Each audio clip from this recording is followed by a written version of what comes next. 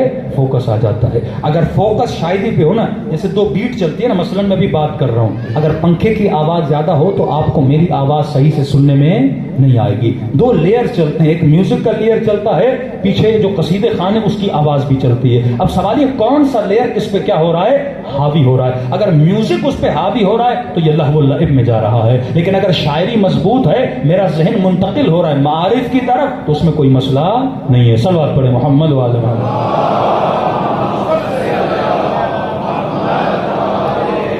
اجل فرجو. تو ایسی باریک باریک ہم غلطی جب آپ ایسی کرو گے نا، آپ مدرسے میں ایک چیز کو رائج کر دو گے تو لوگ پھر حوالہ دیتے ہیں. عالم جب کوئی کام کرتا ہے وہ لوگوں کے لیے سند ہو جاتی ہے. کل میں کوئی غلطی کروں آپ کے لیے سند بن جائے، آپ کہیں گے مولانا نے ایسا کہا، یا مولانا نے ایسا بولا، یا مولانا نے ایسا کیا. تو قطعاً ایسی چیزوں کو نہیں لانا چاہیے جس سے پھر تبلیغ کا سد باب ہو جائے، پھر علماء کی نفرت بڑھ جائے، پھر بولیں کہ ان کے ڈبل اسٹینڈرڈز ہوتے ہیں، ہم کرتے ہیں تو کوئی اور ہے وہ کرتے ہیں. کہیں ایسا تو نہیں ہم ایران پرستی کا شکار ہو رہے ہیں؟ ہاں؟ عقیدت ولی فقیہ سے اپنی جگہ، لیکن ایسا نہیں. بعض لوگ کہتے ہیں مولانا ایرانی جو کہے وہ صحیح ہے. ایرانی نہیں، مجتہد جو کہے وہ صحیح ہے. ہمارا تعلق اجتہاد سے، ہمارا تعلق ولایت فقیہ سے. ہر ایرانی سے ہمارا کوئی تعلق نہیں ہے. جس طرح ہم شیعہ اس طرح وہ شیعہ ہے، جس طرح ہمارے یہاں غلطی ہیں اس طرح لاکھ غلطیاں ان کے اندر بھی موجود ہے. ہمارا تعلق اس خط سے ہے، ہمارا تعلق اس مکتب سے ہے. مکتب سے جڑے رہنا ہے، اور مکتب سے ہم نے کیا لینی ہے؟ انسٹرکشن لینی ہے. کسی فرق کو ہم نے نہیں دیکھنا. صلوات پڑھے محمد وعلی محمد.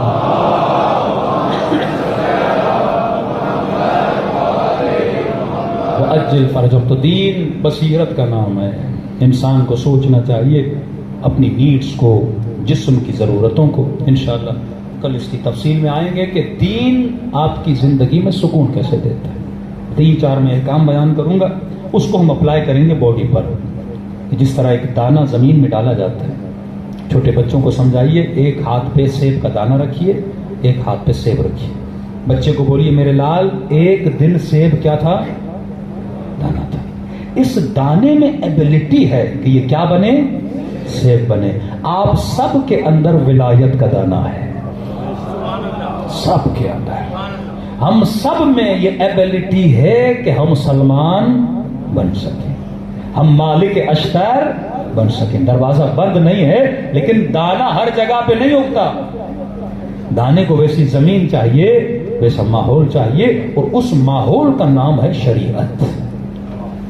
اس ماحول کا نام ہے احکام الہی. اس ماحول کا نام ہے مستحبات اور مکروہات. دنیا میں جسم کو بھی خدا شفا دے گا، دنیا میں بھی سکون ملے گا اور آخرت میں بھی سکون ملے گا. صلوات پڑھے محمد وعلی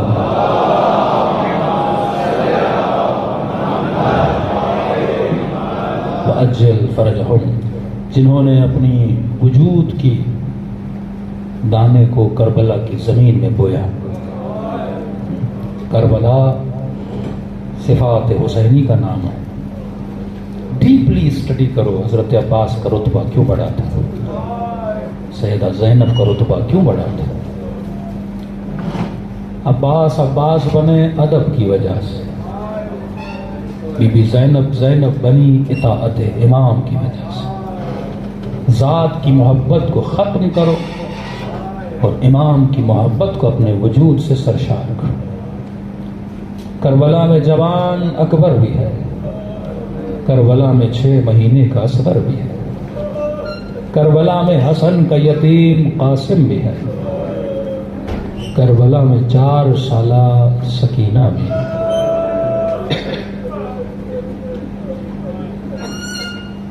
کسی مومن نے کہا مولانا امام حسین کا سر کہاں ہے؟ کئی لوگ پوچھتے ہیں، ہمیں بھی جستجو تھی، یہ آپ کے لیے عرض کر رہا ہوں۔ ایک معرفت کا جملہ ہے، ایک صاحب دل صاحب معرفت نے ہمیں آ کر بتایا کہ مولانا جب زائرین امام کا سر ڈھونڈے، اب ان کا مکاشفہ ہے، ہر انسان کی اپنی تحقیق ہے، لیکن یہ بات میرے دل سے لگی کہ امام حسین کا سر جناب سکینہ کے ساتھ دفن ہے۔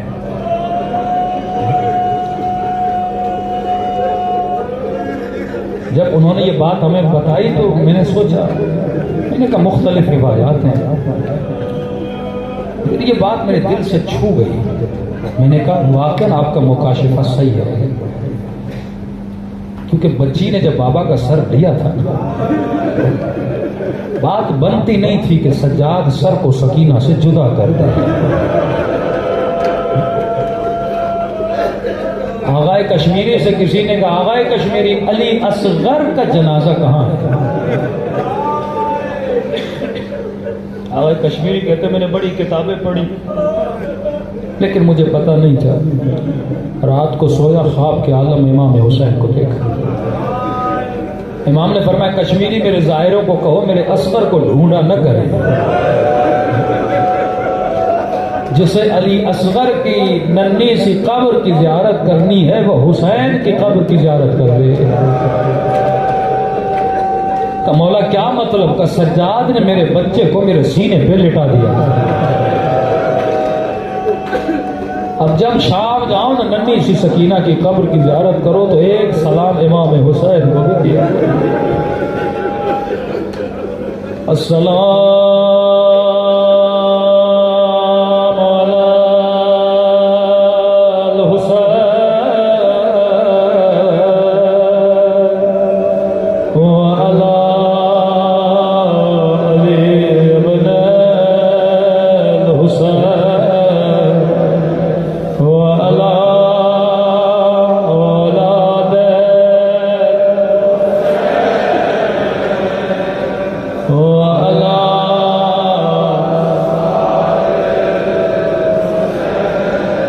سب مل کے السلام علی الحسین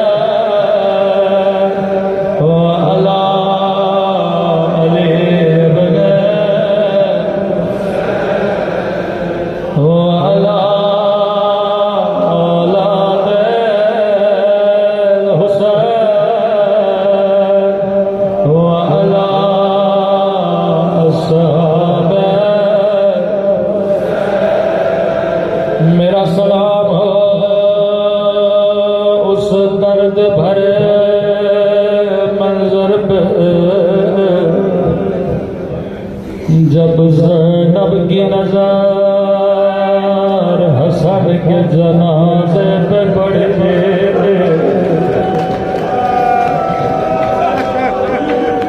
اللہ کسی بہن کو بھائی کا زخمی جنازہ نہ دکھائے۔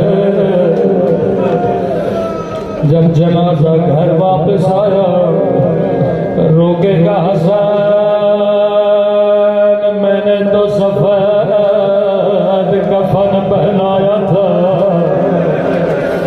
کفن کو خون میں رنگے کس نے کیا؟ بڑے مظالم دیکھے بی بی زینب نے۔ راوی کہتا ہے اپنے ہاتھوں سے زینب نے ایک ایک کر کے بھائی کے بدن سے تیر نکالا۔ حسن سے بڑا پیار تھا بی بی زینب کو، کوئی حسن کا جنازہ دیکھا لیکن میرے حسین کی حفاظت کرنا، اپنے ہاتھوں سے بھائی کے جنازے سے تیر نکالے۔ راوی کہتا ہے جب 11 محرم کا دن آیا، حسین کا جنازہ تیروں پہ تھا، زینب کی نگاہ بھائی کے بدن پہ بن گئے، عجب نہیں آواز آئے ہوگے، او بہن زینب تو نے حسن کے جنازے سے تیر نکالے تھے، کیا میرے بدن سے تیر نہیں نکالو گے؟ روکے کا حسین نکالوں تو کیسے نکالوں، میرے ہاتھ میری گردن سے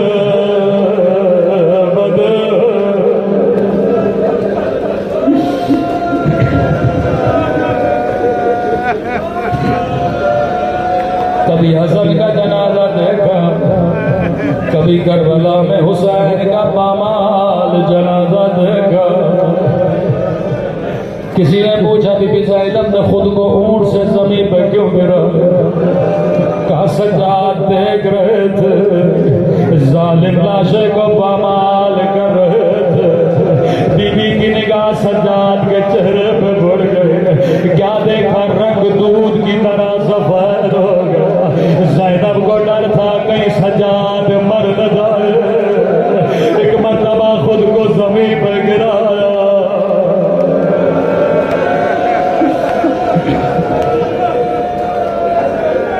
پورے سفر میں لوگوں کو کہتی تھی دیکھو یہ میرے حسن کی نشانی فاطمہ، کبھی کہتی تھی دیکھو یہ نبی کی شبیہ اکبر، کبھی کہتی تھی میرا ماجا حسین۔ روایت کے جملے قافلہ شام کے بازار میں پہنچا، راوی کہتا ہے امام فرماتے ایک مقام تھا، زینب بھی حسین سے بڑا پیار کرتی، سکینہ بھی بابا سے بڑا پیار کرتے، جب کوئی پتھر مارتا تھا روکے کہتی تھی میرے بابا کو نہ مارو، کہتے ہیں ظالم نے بچی کو تکلیف دینے کے نوکے نیزہ سے حسین کے سر کو مارنا شروع کیا۔ امام حسین کے لب مبارک سے آواز آئی ظالم مارنا ہے مارو، لیکن سکینہ کے سامنے نہ مارو،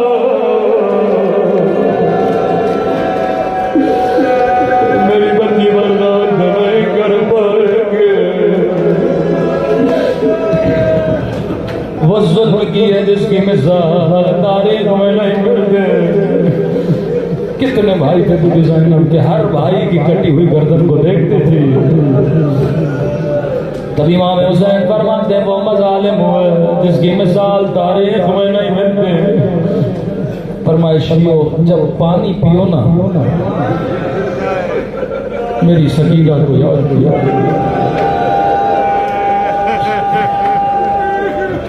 امام حسن کے جگر کے ٹکڑے نکلے، بی بی زینب نے کہا حسن پانی پی لے، روکے کا بہن کیسے پانی پیو، کربلا میں میرا حسین پیاسا ہوگا۔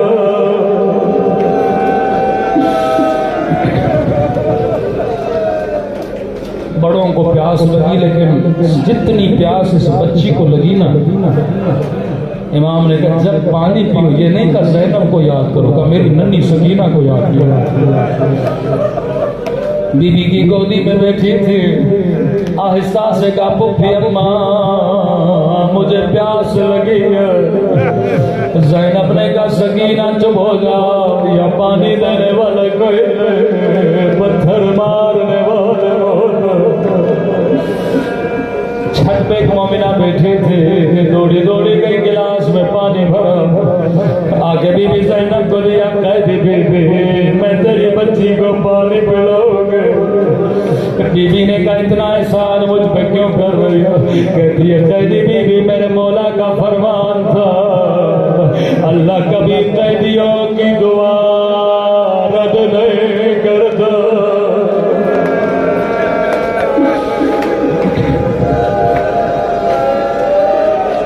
سکینہ نے پانی لیا، کہتی ہے قیدی بی میری تو جیسی گزارش ہے، اگر تیری بچی پانی پی لے میرے لیے تھوڑی دعا کر لینا۔ بی بی زینب نے کہا سکینہ ہم سید کسی کا احسان نہیں اٹھاتے، پہلے اس کے لیے دعا کرو۔ اب روایت کے جملے بڑے سخت ہیں، راوی کہتا ہے ابھی تک اس مومنہ نے سکینہ کو دیکھا نہیں تھا، بچی نے جیسے چہرہ اٹھایا ہاتھوں کو دعا کے لیے اٹھایا، کہ پتہ کون سی دعا کرو، کہ مومنہ کی نگاہ زخمی کانوں پہ پڑ گئے، زخمی رخساروں پہ پڑ گئے، اپنی ساری دعائیں بھول گئے۔ کہتی ہے قیدی بی بی دعا کرو اللہ میری بچی کو تیری طرح یتیم نہ بنائے،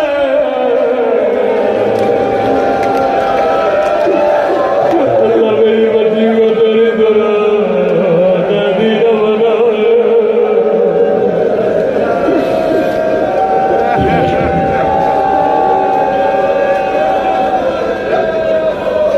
سکینہ نے دعا کے لیے ہاتھوں کو اٹھایا، روکے گا میرے اللہ تجھے میری یتیمی کا واسطہ، کسی بچی کو میری طرح یتیم نہ بنانا، کسی بچی کو میری طرح قیدی نہ بنانا۔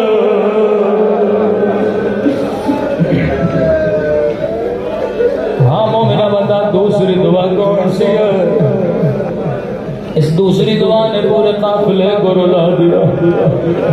کہتی ہے قیدی بی بی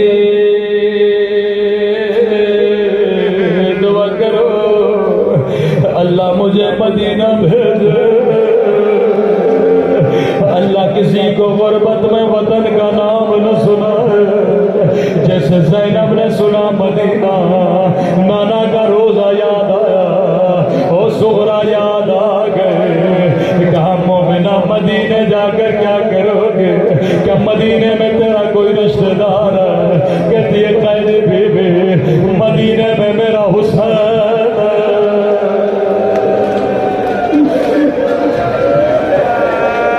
مدینے میں میرا عباس ہے۔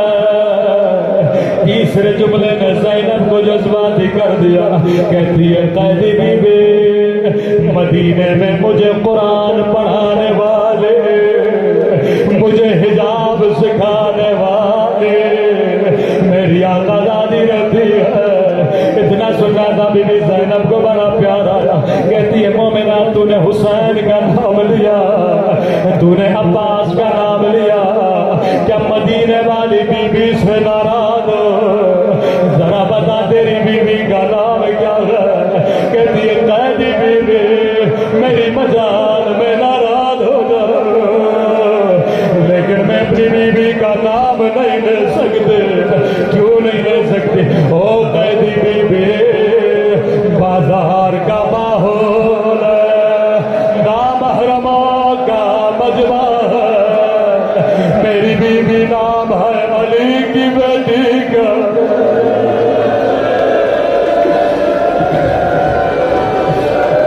ادب کا تقاضا ہے، میں کیسے نام لوں؟ بی بی زینب نے کہا مومنہ اگر میں دعا کروں تیری دعا یہی قبول ہو کیا کہو گے؟ کہتی ہے کیا کہنا چاہتی ہو؟ کہ اگر مدینے والے بازار میں نظر آئے تو کیا کہو گے؟ ایک مرتبہ جلال میں آتی ہے، کہتی ہے قیدی بی بی زبان سنبھال کے بات کر، میری بی بی کو بد دعا نہ دے، میری بی بی تجھ جیسی نہ دے کہ بازاروں میں آئے۔ اتنا کہنا تھا زینب نے بالوں کو ہٹا، کہا ام حبیبہ نہیں پہچانا، انا زینب او بنت علی، ام حبیبہ میں زینب اجڑ گئے، میرا حسین مارا گیا۔